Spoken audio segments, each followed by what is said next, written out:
guys, welcome back to my channel. So today is going to be my last pregnancy update for you guys because we have an induction scheduled on Monday. So right now it's Friday, so 3 days from now we will have the induction and have baby girl home. So I'm gonna give you guys some updates that happened from last time to this time and what led to this induction. Because when I get induced on Monday, she will be 39 weeks gestation, so not quite the 40-week mark. So I'll get into all of that as why we're doing this a little bit early. So as many of y'all know, if you followed us all along, that I had gestational diabetes this time around. This is my second pregnancy. I did not have it the first time, so I had gestational diabetes, and then we've been managing it for like the last 2 months, and I've been doing really well. I have to prick my fingers 4 times a day still to check my sugar levels, and also take insulin at dinner and at bedtime. But my doctors have been super happy with the way that the sugar is controlled. So there's like been no real complications because of that. But I do have to go see the perinatologist, the specialty high-risk pregnancy doctors every week. And so I went yesterday, and this appointment they measured her. So baby girl was measuring 6 pounds 10 ounces at 38.5 weeks. And she was in the 24th percentile for weight, which is good because for people with gestational diabetes, one of the complications they may have is having an abnormally large baby, which could mean preterm labor, or it could mean that the mom would be more likely to have a C-section because the baby is too big to deliver. Or the baby could have low blood sugar once they're born because they're so used to making extra insulin because there's so much sugar in the mom's blood that she passes. So doesn't look like we'll have the weight issue for her. And then also they measured my amniotic sac for the fluids, and that was a little bit scary at first when I heard about it because my levels were low, like really low. So the normal range they told me was between 5 on the low side to 25 on the high side. I don't know what the measurement is, the unit of measurement is, but I was measuring at 5.1, which is like barely normal. So that was a little bit concerning, but then the doctor came in and talked to me, and she said that she's not too concerned about it, but she is going to recommend to my regular OB to induce me at 39 weeks. So that's why here we are at almost 39 weeks, and then in 3 days they're going to induce me.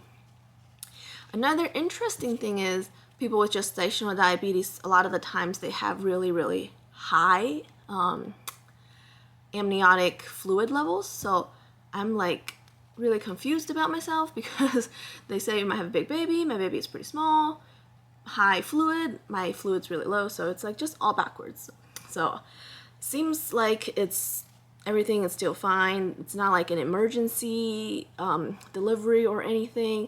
So right now, between now and then, I'm going to be monitoring the baby on my own, making sure she kicks every day.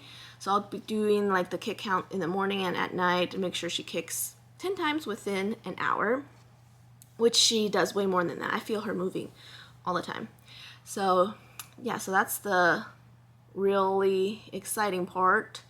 And also last week, so about a week ago, my mucus plug, I lost it, and I think I had the bloody show too. So I was like really excited. I thought she would come on her own. Like I was for sure thinking she would come over the 4th of July weekend, but nothing happened. And then the doctor checked me today, like the internal check, and I'm only like between 1 and 2 centimeters dilated and 70% effaced. So not even that much sign of labor starting. So I don't think labor would start naturally on its own this weekend or anything. So they'll definitely probably have to actually induce me. She's not gonna come this weekend. And I asked the doctor, like, what does it entail? So she said that we'll go in on Monday morning around 6 a.m. and they'll start getting me ready, and then they'll actually break my water manually.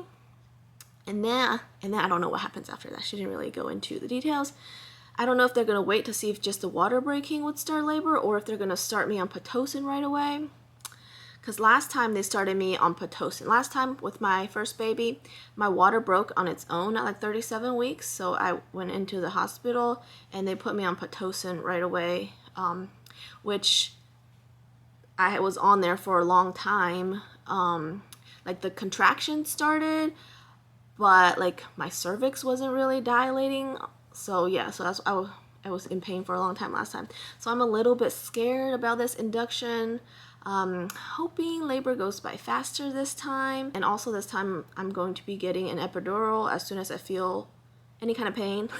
Last time I was really trying not to get the epidural because I was scared of the needle, and I don't know why. I just really wanted to be able to have the baby without medication, but this time I'm not in that mentality, so I'm going to be getting the epidural. For this pregnancy, I only gained about 12 pounds, I think. I've been at like the 12-pound weight mark for the past 2 months, I think. I think ever since I stopped eating carbs, I stopped gaining weight, which is fine. The doctor says that's fine, and the baby is fine. But it just shows me, like, maybe if I stop eating carbs or lessen the carbs after the baby, I can bounce back sooner, but we'll see.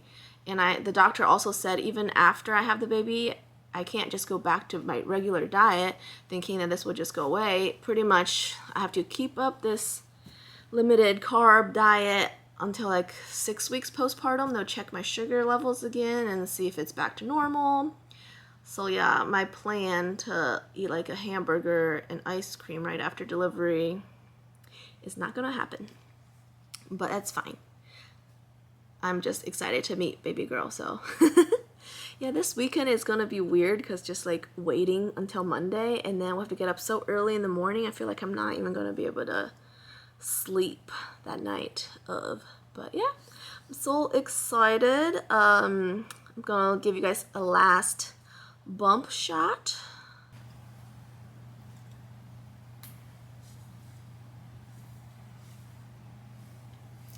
Yeah, I feel like Cassian was still bigger, even though this is the most pregnant I have been, gestational wise. I feel like my bump with Cassian was bigger. I think I forgot to mention, they measured her. Yeah, they measured her, and then she is 6 pounds and 10 ounces as of yesterday. And Cassian, when he was born, he was 37 weeks. He was born at 7 pounds 14 ounces. So she's going to be smaller than him, even though she's older than him. So that's just crazy how like different every pregnancy is. Oh yeah, and I also want to talk to you guys about like, yeah, the difference in both pregnancies and how amazing it is. It's just like kind of baffling to me. So my 2 pregnancies were,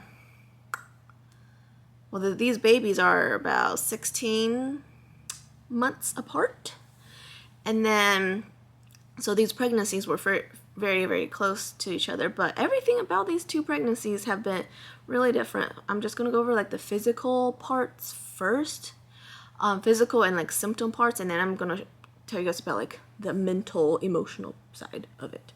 So the first physical thing is like with Cassian, I didn't really get nauseous at all, and then with Ripley, I was really nauseous like the first and second trimester to the point where I was puking and stuff.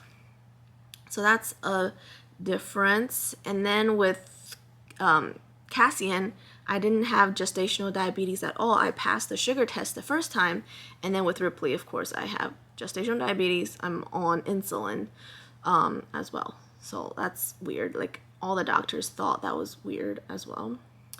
And then Cassian always measured big. He always measured like in the 70 to 80th percentile for weight. And then Ripley always measured like in the 20th percentile. So even though they are brothers and sisters, it like the sizing difference is kind of weird to me too, because I would have thought they would have been like on a similar growth curve, but you just never know. And then with Cassian, I worked out like pretty regularly, but I still gained like 25 pounds, I think, with him. And then with Ripley, I did not work out at all, and then I only gained 12 pounds, which partly is because she's a smaller baby.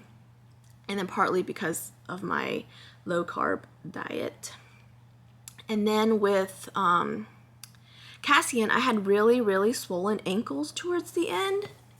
And then with Ripley, they're like not swollen. They're pretty normal looking. I mean, maybe a little bit. Like at the end of the day, they're a little bit swollen, but for the most part, they're pretty normal. But with Cassian, they were like scary swollen. Like you can push on it and then it would like leave an indent and stuff. But with both of the babies, I didn't have high blood pressure, thank goodness, because that can be really scary to have preeclampsia. And then also with Cassian, I got like a lot of stretch marks on my stomach. And with this baby, I didn't get anything new. So they're like the old ones are still there, but they're kind of faded, but I didn't get any new ones. So I'm thinking probably because the skin was already so stretched out or something, or my bump isn't as big. But either way, it's fine. Doesn't really matter. Just an interesting difference.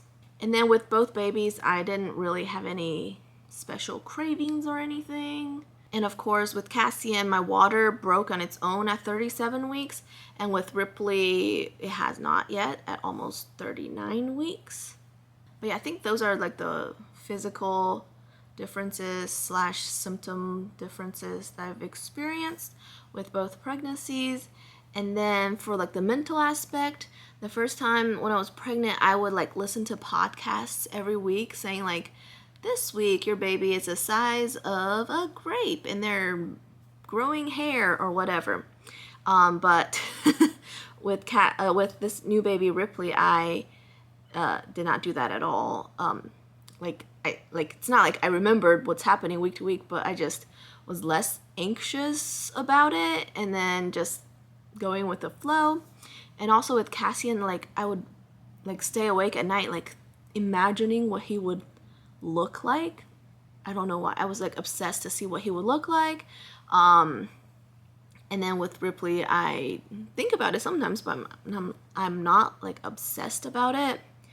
And also with Cassian, I was worried about like the bonding with him and like if I'm gonna be like maternal enough, because before I had him, like I wasn't that good with kids or anything, and I wasn't like if there was a baby in the room, I wasn't one of those people that like would want to hold a baby or be like, oh my god, it's so cute.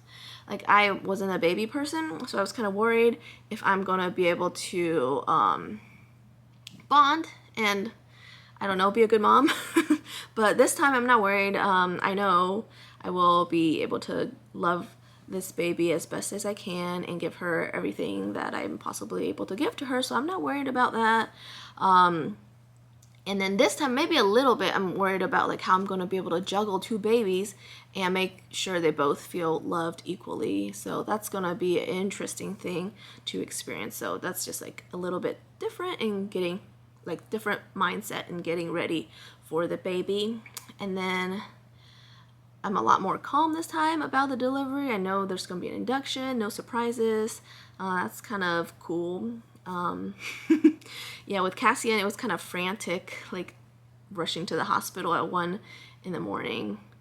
But yeah, this time I'm just like way more chill about it. I think we both know, me and Will both know what to expect for the most part, and we are pretty confident in our parenting. But I'm so excited, guys. Yeah, so if you guys haven't subscribed, please subscribe. If you want to follow us on this journey, I will be trying to do a birth vlog, I think, if things allow it. Like if everything goes smooth and then we are able to film. So I want to do that to document it. And then make sure you follow us on Instagram, where I will probably update it in real time if possible. But yeah, these next couple of days are going to be exciting, and then I would love to have you guys on the journey with us. But yeah, that is about it for my last pregnancy update. Oh my god. Okay, well, thank y'all for watching, and then I'll see you guys very, very soon, probably with a baby. All right, bye.